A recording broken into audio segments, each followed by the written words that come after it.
Hey everybody, happy Friday. Happy Friday, everyone. And happy National Potato Day. Woohoo! That's my favorite tuber. I don't know about you, but it's versatile, high in fiber and potassium and vitamin C, and there's all kinds of stuff you can do with it. Love a good potato. And apparently there have been a lot of studies done about how people like their potatoes. I found a surprising amount of information online. So most people prefer curly cut fries. That's the most popular kind. I actually like waffle fries the best, but apparently curly is the most popular cut. That's interesting because, I mean, I don't eat a lot of fast food. You look surprised. Well, I am. I mean, I don't eat a lot of fast food, but, I guess maybe that's why I'm not familiar with how often or how regular it is for a place to serve curly fries, because I don't see them that much. I think Dawn is here. Hey Dawn, happy Friday and happy National Potato Day. What is your favorite cut of French fry? I like waffle, and did you say what you like? Just a regular one? I just kind of like, crinkle cut sometimes. Crinkle cut, that's a classic one. Remember like the Ore-Ida fries when you were a kid? You get them, you have to bake them in the oven. They've got to be crispy enough though, because a lot of times those Ore-Ida fries, they're all floppy. They're all floppy because people don't cook them enough. You got to sprinkle a little oil on there or something. But crinkle cut. But then again, In-N-Out fries are pretty darn good. They have to be done right though. Sometimes they don't do them. Oh, at the VFW, I bet they have good fries at the VFW. I'll bet they do. I'll bet they have damn good fries. Tell us, are they crinkle, regular, waffle? How do they do the fries? So the most popular fast food fry. Guess what is the most popular fast food fry? It's got to be McDonald's. Yeah, McDonald's is number one by far. Although those have not been the same for years. No, I think they stopped frying them in, lard or whatever they used to use that, made them taste good, but you're not supposed to eat. Yeah, they used to have a natural, they used to be really good because they fried them in lard. And then they stopped doing that, and then they did something else to try and make them more like they were. Standard fries. Yeah. Nice, nice. Okay. Or it looks like there's some sort of emoji that I don't know. Does it say steak fries? Is that a thing? Yeah, I think that might be steak fries. Steak okay, fries. Yeah, those are good, like the big fat ones. Thick ones, yeah. Yeah, okay, so number 2 is Burger King. In-N-Out was number 7 on the list after like Five Guys and a bunch of other ones. Was this a national survey? It's a national survey. Well, yeah, In-N-Out is only like... So people just don't know. So, okay. So favorite potato recipes. Number 1, French fries. Number 2, mashed. Number 3, baked. You all right there? Yeah, sorry. Okay. So my favorite potato recipe is probably the twice baked potato. All the stuff on it. Yeah. Oh boy, that's good. Yeah, when you bake the potato, you scoop it out, you mash it up with butter and cheese and other stuff, and then you put it back in the skin and then bake it again. Right. You have to have the chives or green onions and all that. Yeah. So, okay, what is your favorite potato recipe? Well, I like a good scallop potato. There's nothing like a good scallop potato. That's a good one, yeah. But then just for everyday potatoes, I just like to take the Yukon Golds or red potatoes and cube them up and put sage and thyme and salt and pepper and olive oil and bake them on a tray. Potatoes not good for diabetes. Okay, well, I guess they can't all be winners. There's a lot of, that's unfortunate. Anyway, a potato was the first vegetable, and it's really a tuber, but they say first vegetable grown in space. No. So in 1995, it was grown on the Space Shuttle Columbia. Oh, hey, Bella. Our cat's here, but she's probably going to shun us if we try and... Hi. She's yelling at us, yeah. So they took some potato tubers, like little seed potatoes, and grew them on the Space Shuttle Columbia for 16 days in 1995. And when they brought them back, they were indistinguishable from potatoes that were grown on Earth. Oh, there it is, the AC. Oh, yeah, we're running our AC. We decided to stop torturing ourselves. Yeah. So you seem unimpressed about the potato. I'm sorry, I was distracted because I was hot, but then the AC came on. So. The first vegetable grown in space. That's pretty cool. Space Shuttle Columbia. Yeah. That's one of the ones that didn't make it. Well, all right, Bella. Bella looks like she wants to be on with us, but she's probably just going to run away. Come here. Look, do you want to say hi? See, hi, Bella. She says, I'm going to scratch your eyes out. Okay. All right. See you later, Bella. Go talk to Alex or John. Okay. So also, Dawn. Oh yeah, Dawn scalloped potatoes. Yeah, there's nothing beats a good scalloped potato, except maybe a good twice baked potato. So let's move on from potatoes. I feel like we've covered that pretty well. You could talk for a long time about potatoes. We could talk all day about potatoes, like Forrest Gump and the shrimp. He and Lieutenant Dan are on the boat, right? Or, what was the friend's name? Bubba, yeah. Because Bubba was a shrimp boat guy. Yes. And that's where Forrest got the idea to be a shrimp boat captain. Right, okay. Where he actually made a promise to Bubba that, anyway. And anyway, we're still talking about potatoes. Well, actually that was shrimp, so that's a different topic.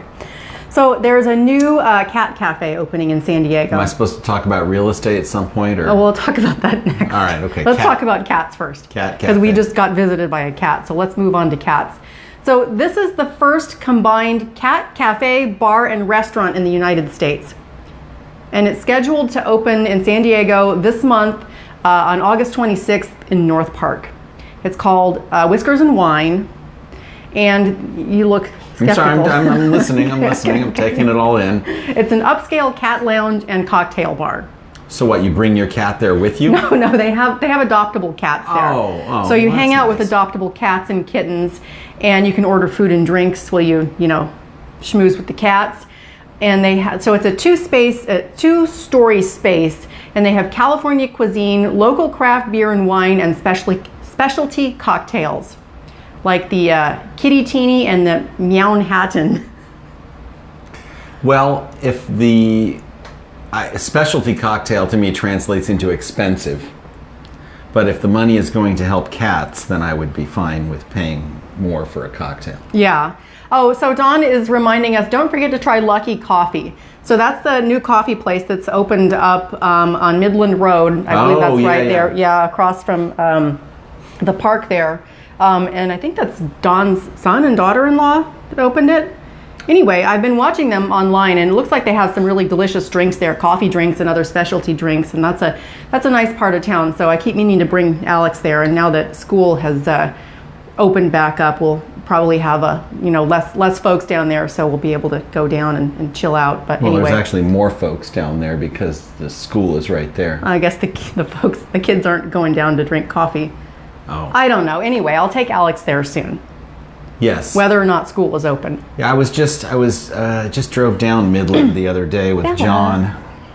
After what did we do? Oh, we were at Walmart anyway. Yeah, we're gonna check that out.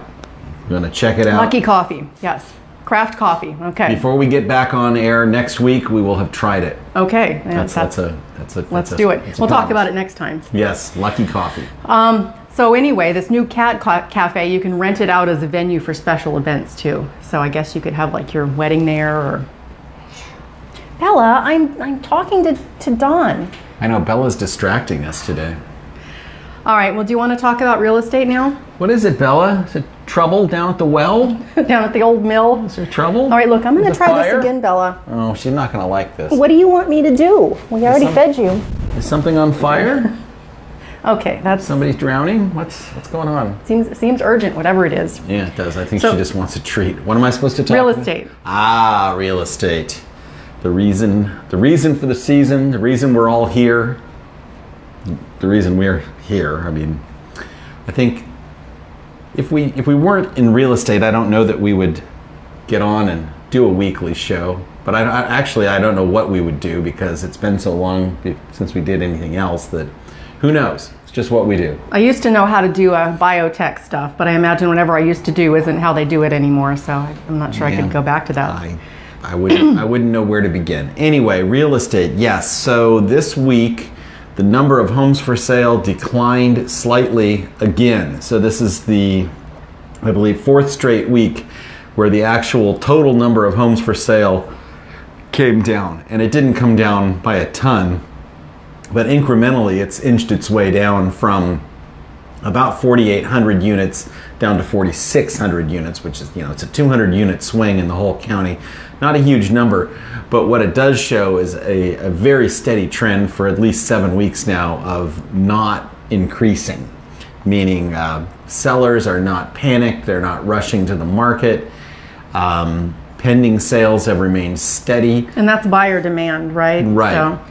However, buyer demand is basically the same as it was before inventory shot up.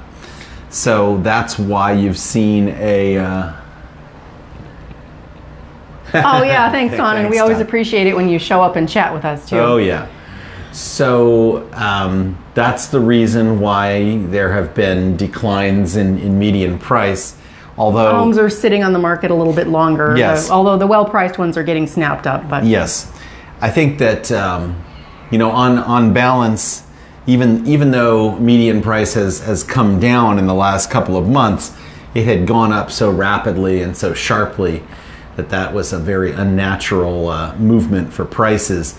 So it's basically settled down, and we're still above where we were at the beginning of the year and way above where we were last year, but things are just kind of settling down and mellowing out as we head into fall. And I'm really predicting that after Labor Day, if a lot more homes don't come on the market, I expect a lot of this oversupply, if you want to call it that, to be soaked up. that's funny because 6 months ago we were like, where's all the inventory? And then it all we were like, if you want to sell your house, you should probably put it on the market now. We were saying that for a few months, and then it happened. Everybody put their house on the market, and now there's Yes, more homes on the market. there are, but again, it's not a crazy flood of sellers. It doesn't continue to increase in terms of the numbers, and demand is stable. So I do believe that pricing is basically settled for now, and may not go up anymore this year, but it already went up so much that by the end of the year you're going to see, I don't know, 5, 6, 7% over 2021. Well, we're around 10% now increase year over year in median prices in San Diego County. Yeah. So that's still pretty good. Yeah, for sure. All right. Should we move on to other topics? Move along. So the AFC Half Marathon is this Sunday. Oh, wow. Yeah, we ran that together. That was, I don't know, a few years ago. It was like 10 years It ago. wasn't maybe. that long. Wasn't it? I don't know. Time has sort of a squishy quality these days. I But think it was in 2012 or 2013, so Yeah, I guess, okay. I guess it might have been 10 years ago. that was a hot day we did that run, and it looks like it's predicted to be about 82 degrees this Sunday. So that's not too bad, but still, I don't really want to be Bella. running in 82 degree weather. Yeah, it's I think I want to say I ran that one 4 times probably, and there was one year when it was nice and overcast the whole time, which is great when you're on a long distance run. I mean, for me anyway, there was nothing better if I was on a long run than to, as the sun is coming up, the overcast remains, because I don't know, I tend to run hot, and the sun coming out is not your friend when you're out running, 10 or 13 miles or whatever it is. Well, good luck to anybody who's running this Sunday. Yes. Oh, so same stuff there. I need glasses. Okay, so let's move on to some national news. Okay. So there's only a short time left to register in the U.S. Mullet Championships. Oh, me without a mullet. Yeah, and they don't allow any extensions or wigs, so that's not going to happen. Can I enter for a you. picture of me from 1987? That's a good question. I didn't look at the rules. I had a glorious mullet. Ask anyone at Hanford High School. So it's an online event. You have to be at least 19, and you can't have any wigs or extensions, like I said. And there's a $2,500 prize for the best mullet. Wow. Yeah. So. All right. Go mullets. Yes. So I'll be excited to see who wins the prize. Yes. Has the best mullet. I would hope the prize would be like a lowered mini truck with a big thumping stereo system. What were those glasses? Oakley. Oakley. Yeah. So you knew what I meant. Yeah. So so check that out. So in other news, Miller High Life, the Miller Brewing Company, Yes. is introducing an ice cream bar. Okay. Yeah, that's what Beer I said. flavored? Well, it's called Ice Cream Dive Bar. Mm-hmm. Yeah. So it's an ice cream bar on a stick, and it combines beer, peanut swirl, tobacco smoke flavor, Oh. caramel, and a dark chocolate dip. So it's ashtray flavored ice cream. Pretty much, All right, yeah. Great. Each bar contains up to 5% alcohol. And I mean, up to that could be like 0.1%. So it's an ice cream bar that tastes like the bottom of a pint glass that's been sitting on a bar for 6 hours. It has and an somebody old dropped their cigarette in it. Gross. Nice. All right. So a 6-pack of them costs $36. Yeah. All right. So you buy them online and they ship them to you, I guess, I don't know, on dry ice or something. I would imagine so. Yeah. So I don't know that I'm going to be spending $36 on one of those. That's the thing that No. I apologize to anybody who loves Miller High Life. I mean, it's a fine beer, but this is a bad idea. Once you swirl it with peanut butter and tobacco smoke flavoring, it's, lost its allure. Yeah, okay. All right, well. It would be I mean, if they could prove to me that the tobacco smoke flavor was infused by cocktail waitresses from like O'Shea's Casino in Las Vegas. Lucky 20. Yeah, the Lucky 20 lady is taking a drag off the cigarette and blowing the smoke through the ice cream or whatever. Yeah, that'd be more That's how you authentic. have to do that. But I bet you anything they're using some sort of chemical to... Yeah, it's not real tobacco. Okay, well, do you have anything else you wanted to talk about? Are we at the end of our notes? I think we're nearing the end, yes. This is the end. There was something. Boy, I was thinking about something. Well, I guess I'll just have to save it for next week. I guess so. Hopefully it's not time sensitive, but... Yeah, I've got a bunch of vegetables I'm chopping up in the other room. Going to make a crudité platter.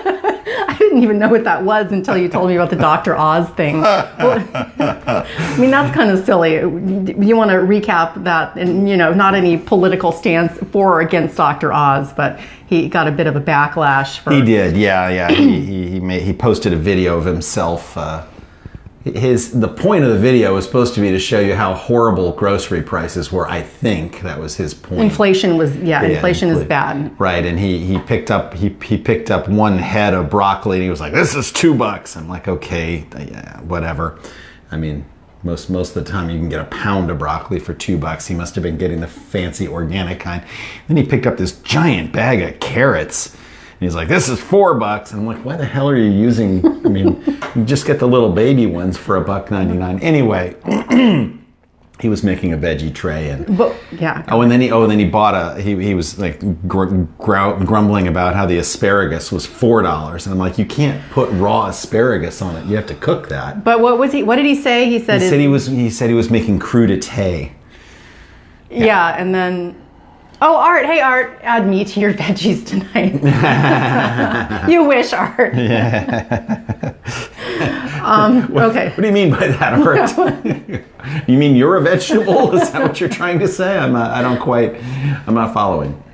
Oh, I don't know. I think Art just wants us to break our vegetarian streak. Oh. He's trying to, throw us off the wagon or onto the wagon or whatever. Off the wagon, I think would be the... Anyway, crudité. So that was, some people felt that was kind of an out of touch thing for Dr. Oz to say because he's running in the state of Pennsylvania. Yeah. Where, and I said, and someone else, some other politician was like, well, around here we call that a vegetable tray or a vegetable plate. Veggie tray, yeah. Anyway, Dr. Oz. Yeah. Anyway, crudité, raw vegetable platter. Yes. Sorry. But you're going to cook our veggies. Yeah, they're going into some fried rice. Okay, that sounds good. Yeah. All right, well, I guess we should let these folks off the hook so we can go. Yeah. Never You still mind. can't think of it? No, there was something else. There was something else. Well, oh, well. It was really funny, too. Next week. Okay. Well, Junk store. Oh, sorry. Thank you, Don and Grace, for stopping by. Thank you, Art, for stopping by. And anyone else who may be watching later or watching now that we can't see, thank you for stopping by. If you want to buy a car, call Art. Yes. What's the new car company? Yes. Okay. And sales and leasing. That's right. Or used cars, but mostly new cars, as far as I know. All right. Well, happy Friday, everybody. Thanks for stopping by, and we'll see you next time.